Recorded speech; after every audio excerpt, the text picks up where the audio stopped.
Today I'm here with members of the Young Harris Women's Lacrosse program. I'm joined by Head Coach Christine Hatton, Ashlyn Fraley, and Mary Troyer for another round of spring sport preseason interviews. So just last season in 2024, this team made it all the way to the conference final and fell just short, but are looking to do much more than that this year with the depth of the program that they have. So Coach, let's talk about this 2025 team. Obviously you're returning a couple of key players in Mary and Ashlyn, but you also lost a couple of players that made an impact last year, Ella Hancock, Belle Hardwick, and Ruthie Mandel, but you also added 9 freshmen. So what can we expect to see from the team this year in 2025? Yeah, we are really young, but I think that makes it hard to scout us early. We were just running our offense, and we have a lot of underclassmen scoring and people really stepping into those roles that were, kind of solidified by the seniors last year. Having Ashlyn back on the offense is huge. She was our second leading scorer last year, so he's going to be, the dominant person probably again this year. So excited to have her, as far as the leadership and really showing people, the type of play we want to have on the offensive end. And then Mary, being back in the midfield now. She was a midfielder as a freshman, played some defense last year, and then we got her back in the midfield. Just having leadership on both ends of the field, really showing our team what hustle looks like, and, just kind of a gritty player and, kind of a refuse-to-lose person. So that's what we really want to instill in our younger players. I think both of them are great examples of that. Absolutely. This group seems like they have a lot of potential. And so to you girls, one of the benefits of being a spring sport is playing in the fall. You guys played a couple of fall ball scrimmages. Talk about what that training was like, and is there anything that you guys worked on individually and as a collective? For me individually, I think it was just adding more to my game to be more of a threat, and then just staying consistent from last year to this year. And then collectively, I think on offense, we were just working on finding those connections and working together and finding everyone's strengths so that we could use that to our advantage and know how people play. Yeah, I think this fall I worked a lot in the weight room with Coach Crystal. She helped a lot for all of us, but individually, I could feel myself getting a lot stronger, and I think that I'll see that on the field. And then as a team, I think we did a lot of team bonding this fall, which helped with morale, so I'm excited for all of us. Yeah, I think Coach Crystal was a big addition for all athletics across the board this semester, so I'm really glad you pointed that out. So Coach, I know you already had talked about the impact that these players beside you have made on the program, so Conference Carolina's put out the players to watch, and them two sitting beside you were on that list. So if you could just talk about a little more in depth how they have really changed this program from day one and how they're expected to contribute again this season. Yeah, I think, we mentioned before, both of them are leaders on the field. Mary plays both ends of the field, so I think being able to see the tenacity on the offense and the defense is huge. We've got some good, strong returners on the defense.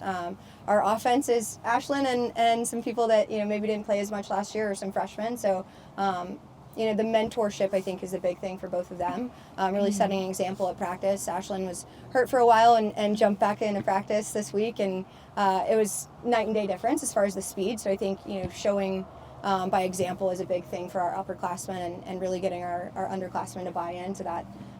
We talk about it a lot, like we play fast, and I think they're really starting to understand the difference between high school and college, and these two and a handful of others that are returning have really set that tone for us.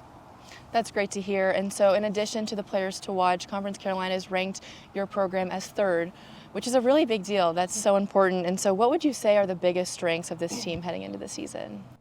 I think we're hungry. We had a really good, talented freshman class come in, and we talked early season, what do we want out of this season? And it was to get back into the conference championship. And our freshmen were, said, we came here because this is a winning program and we want to help build it. So I'm excited that we have that mentality with our younger players and our, older players that know what it's like. They've played it, in postseason and know the challenge of that. And I think we have a good mix of the excitement and the veterans on this team to really build it, throughout the season. Last year we started a little slow, and 4 or 5 games in we really turned it around. And I feel like we're in a better place here early season than we were last year. So that's exciting for what that looks like in late April. For sure. And so Ashlyn and Mary, both of you guys could be considered leaders on and off the field as upperclassmen, just leaders in the morale of the team. Are there any other leaders on the team that you guys think have really taken a step forward in terms of leadership and character this season? Yeah, in the fall we voted for captains, and we voted for Jess and Abby. They've shown a lot of leadership both on and off the field. I think Jess shows a lot in the campus, like she's got a lot of extracurriculars going on. And then Abby, she's been great with like all of our mental health and stuff. She does a great job trying to help us communicate and everything. And then who else? And Ashlyn, that's great to hear. What makes it fun to play for a team like this with such culture and morale? I think it's just that we're all so close and we hang out with each other a lot. Some say too much, but it really creates a good chemistry on and off the field, which makes it really fun to play with everyone. Absolutely, and Coach, I've asked several of the head coaches that have already done this with this question, so I'm interested to hear your response. What is one piece of either information, advice, or like a message that you give your team every year? We talk about it a lot in the fall is getting comfortable with being uncomfortable, trying new things, especially having so many young players. A lot of this is unfamiliar. We've changed our offense and defense a little bit, so our returners are even a little flustered at times, but trusting the process, understanding like we're trying to put people in new roles and own those roles, and you can't carry the team and you're just as one person. We've got to play as a team, and that really means everybody's got to do their part. So really trusting the process, being okay with things not going 100% the same way, and just keep playing to the whistle.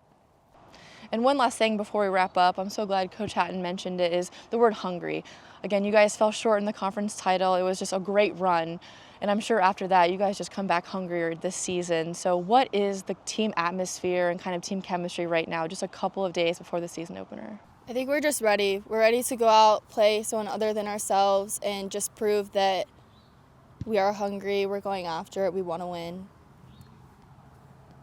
We want redemption. I mean, we're trying to get back to the championship. We're trying to win. That's great to hear. So before we wrap up, or do you guys have any other closing remarks or comments, shout outs to social media? #stay hungry. I love it. Thank you guys so much for your time. We're so excited to see you back in action so soon. And the Mountain Lions will open up the 2025 season against LMU on February 8th.